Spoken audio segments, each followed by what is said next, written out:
Hello, I'm Tim Morton, and in this video we're going to take a look at a very special feature of Bible Analyzer 4.7, namely the Authorized Version People Edition in conjunction with a new dictionary that we have called the Exhaustive Library of Bible People.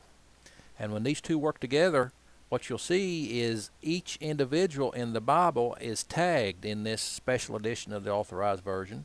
And you can see you put a cursor over a name and you'll get a preview of some information about that name. There is Abraham. We can go to another. There is Isaac. There's Jacob. And when you click a link, then you'll get a lot of interesting information about that individual in the Exhaustive Library of Bible People. You'll get the information about the meaning of their name, vital data such as where they were born, when they were born, near as they can tell. Other persons with the same name. You get biographical data. You get their near relation, that is who their parents were, their children are, and siblings, if all that is known. You get their paternal ancestry. There it's 23 generations. And then you get a listing of every occurrence where they're found in the Authorized Version of the Bible. And so that in itself is very convenient and interesting. Each of these people have an individual ID. That is, they're not searched for or listed by name. They each have an ID. And that's because many people in the Bible have more than one name, and also there are many people that have the same name, but they're distinct individuals. And that's where this comes in handy. And you'll begin to see this when we do go to our new search method. Here, when you open the Master Control Panel, you go to Advanced Search, and you'll see that there's a new method called Specific Individuals, which is linked to the AVP.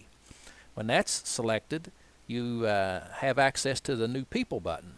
And this People button is a listing of every person found in the Bible, and their ID is linked with them. And you can put the cursor over a name and get the same preview pop-up of the individual, so you can tell who they are and which ones you want, because many people, as we mentioned, have the same name, or a lot of people share the same name. For instance, let's type in the name Mary. We type that in and it scrolls up, and you can see that there are actually 6 Marys. We can look through those, and there's Mary Magdalene. We'll click that, and you'll see that it pasted into the entry box her ID number and her name in brackets. Now, her name's not actually needed to do a search, but the ID number is. But the name is there just so you can associate the person with the ID. But when we do a search for this Mary, as we'll do right now, you'll see that we have 14 hits. But the reason there are only 14 is because this is only Mary Magdalene. This only searched for her ID. And so we have the 14 instances or verses where Mary Magdalene is found. Now, if we do a search for all the Marys in the Bible, like any other Bible software would do, you'll see that there's actually 46 instances of Mary found in the Bible. And this is a combination of all 6 different ones. But when you go back to the one Mary, specific Mary that you want, well, you see that there's only 14. Again, I happen to remember that the Mary ID number for the mother of Jesus Christ is 1937. So we do 1937, we hit enter, and we see that there are 21 instances where she is found. And right there, these are to be distinguished from the other Marys.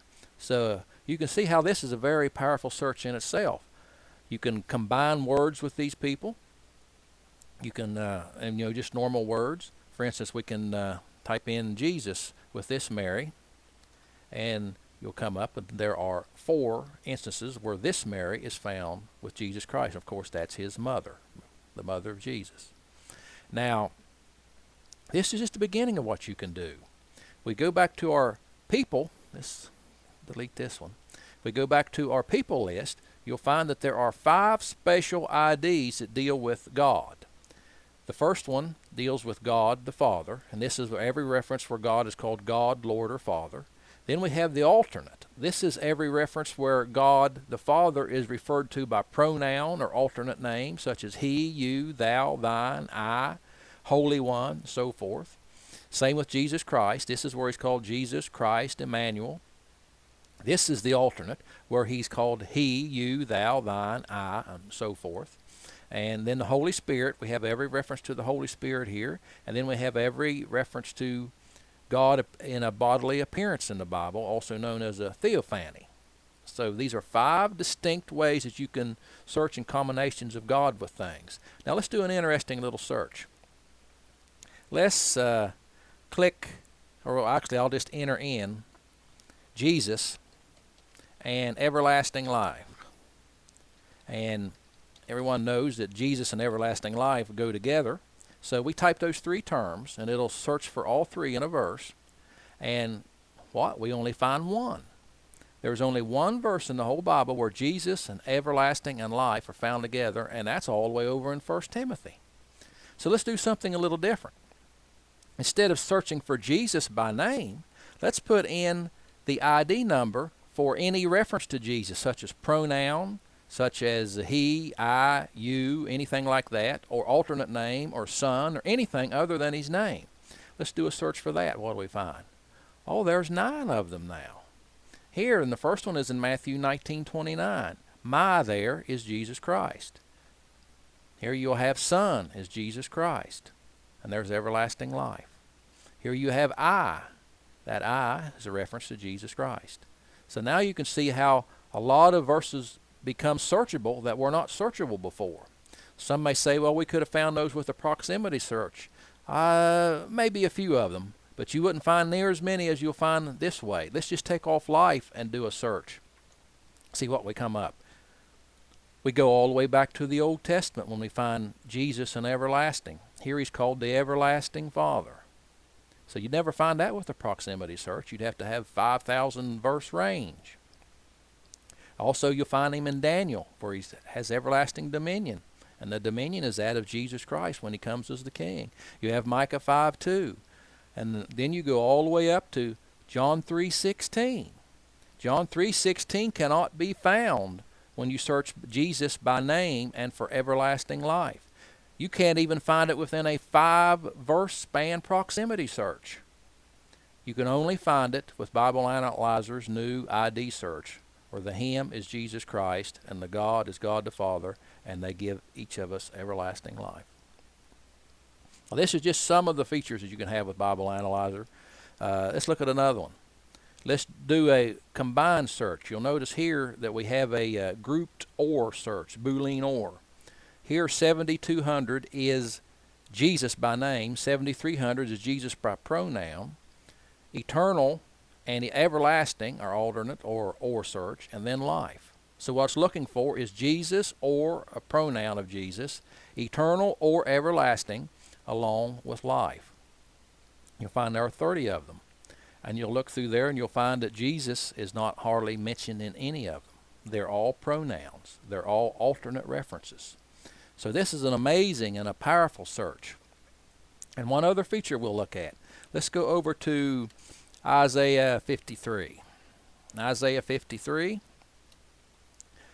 Most people realize that that is a prophetic chapter that deals with the crucifixion of Jesus Christ. And it says, to who hath believed our report, and to whom is the arm of the Lord revealed? Who's the Lord? The Lord is God the Father. But it says, for he shall grow up before him as a tender plant. Who's he? Well, that's Jesus Christ. Who's him? Well, that's a reference to God the Father. Who's he? That's Jesus Christ. Who's he here? That's Jesus Christ. Every Old Testament reference to Jesus Christ has been tagged to him, and it makes it very interesting to go to chapters like this, chapters like Psalm 22, and be able to put the cursor over and see exactly who the passage is referring to and to who the Lord meant to refer to in that verse. So you can see that a lot of things can be done. I mean, we're on the cutting edge of Bible searching here. This type of searching is unknown among other Bible software, and we just we're glad the Lord allowed us to develop this for Bible Analyzer, and we think that it will really be helpful to a lot of people, and we hope you find it of value. Thank you.